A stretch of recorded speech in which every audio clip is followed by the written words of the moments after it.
Dyson 而家有成3款風筒，最貴同最平相差成1700蚊，邊款先真係值得你買？作為第一代嘅 Dyson 用家，今日咧我決定整翻條片，等你唔使自己做功課，睇完你就知答案。今日要比較3款嘅風筒係 Supersonic Levo HD16，我會叫佢做正常版，售價3590蚊。第二款係原本設計俾髮型師用嘅 Supersonic R， 但係而家咧都會有埋消費者版去賣，我會叫佢做 R 或者水管，因為佢個形狀我真係覺得好似水管，售價4190蚊。第三款就係而家最新推出嘅 Supersonic Travel， 我會叫佢做旅行版，售價2490蚊。我會分3部分去比較參數啊、真實使用感受啊，同埋佢嘅額外功能。最後咧，我都會俾我嘅個人答案俾你嘅。首先重量方面，官方數字係正常版680g， 水管325g， 旅行版330g。但其實如果唔計電線去磅嘅話咧，正常版風筒都係重100g 左右。而我真係攞上手去 feel 嘅話咧，我覺得水管個重量咧分佈係好平均，而旅行版嘅重量重心咧，你要 feel 到集中喺手柄度，拎上手係 feel 到有重量，但整體都係好輕。而兩款咧，我覺得重量方面係近乎平手嘅，但係如果舒適度方面咧，我會覺得係水管版舒服啲。setting 方面咧，水管同正常版一樣，都係有3檔風速、3檔熱風加1個冷風，同時配備有一個即時冷風掣嘅。而旅行版咧就得2檔風速、2檔熱風，但係佢就冇獨立冷風掣。但係其實咧，旅行版你都可以將最低嘅溫度 setting 當冷風用，我自己覺得影響其實唔大。而喺風力方面咧，我哋睇一個官方數字，一個功率咧就係水管有1600啦，正常版係1400啦，同埋旅行版係1220W嘅。但係其實我成日都同啲人講，W 數咧係唔等於你感受到嘅實際風力，所以我就用咗個磅去量呢個風壓。測試結果出嚟咧係旅行版同埋正常版嘅數字出人意表地接近。至於水管嘅風壓咧就大大領先，吹落頭嘅體感咧水管係3款最強嘅。我會話水管吹出嚟嘅風咧，我覺得係去啲 power。勁好多，可能因為佢本身個風口個位係集中啲，而因為個風力去到個頭皮勁啲咧，所以我會覺得髮型師係會中意水管多啲嘅。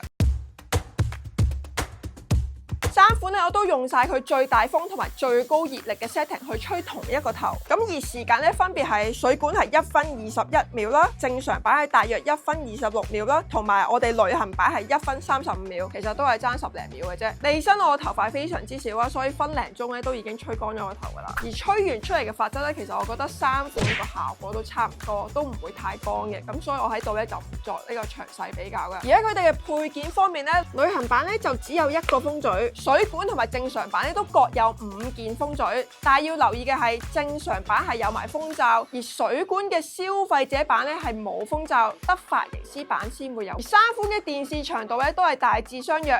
然後你可以見到咧水管個插頭體積咧係比較大噶。旅行版咧雖然係全球電壓，但你可以見到個插頭係做得好細，完全唔壓位。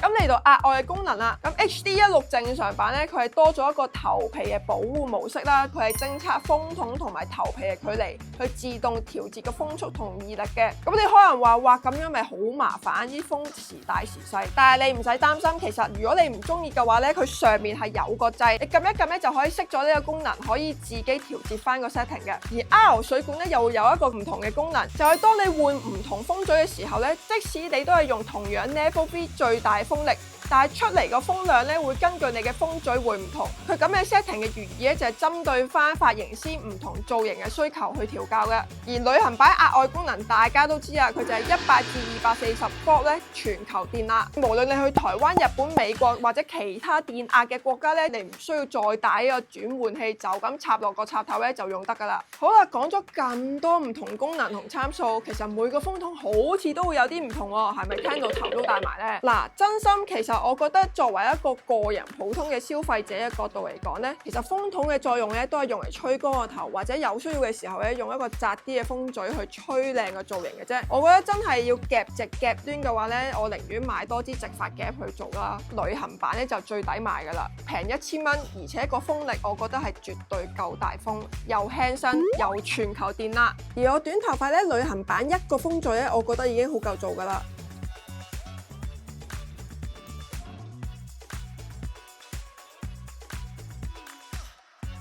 除非你真係髮型師，每一日要吹成10個頭，講求呢個重量嘅重心或者舒適度或者唔同效果，要用到風罩嗰啲，我就會建議你買 R 水管。至於正常版呢，除非你係好多頭髮或者好執着個風罩，如果唔係呢，旅行版會係我嘅 final choice， 因為全球電壓呢樣嘢咧真係好吸引嘅。我以前去親台灣、日本咧，我都覺得好煩嘅，帶唔到任何風筒過去，直接用酒店嗰啲垃圾風筒。所以 Dyson 呢個新 product 呢個 Move 咧，我真係覺得佢好勁好醒。不過如果你本身有能力嘅話，你咪全都要咯。我覺得3款都冇乜衝突嘅。其實呢段 review 比較咧，其實我花咗好多心機去試用同埋諗噶。幫到你嘅話就俾個 like 同埋留言俾我，支持下我呢副心機啦。想我拍啲咩片咧都可以留言話俾我聽噶。下次見，